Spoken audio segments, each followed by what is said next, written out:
নমস্কার বন্ধুরা, আমি আবার চলে এসেছি নতুন রেসিপি নিয়ে। আজকে রান্নার রেসিপি বেবি নান। প্রথমে ময়দা 250 গ্রাম, 2 চামচ চিনি, 1 চামচ ইস্ট, বিট লবণ 1/2 চামচ, টক দই 3 চামচ, 2 চামচ সাদা তেল, আমুল দুধ 2 চামচ। সব উপকরণগুলি ভালো করে মেখে গরম জল দিয়ে মেখেছি। তারপর 2 ঘন্টা রেখে দিতে হবে। তারপরে সাদা তেল গরম করে নানগুলো ভেজে নিতে হবে।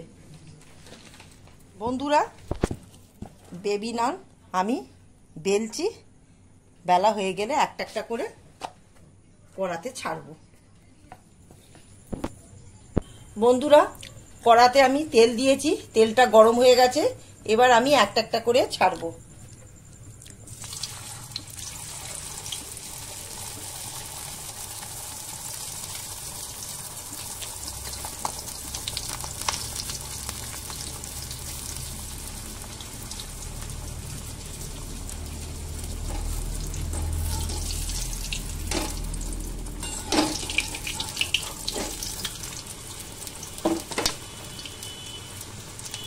বন্ধুরা, আমার বেবি নান হয়ে গেছে। ভিডিওটি ভালো লাগলে লাইক, শেয়ার, সাবস্ক্রাইব করিবেন।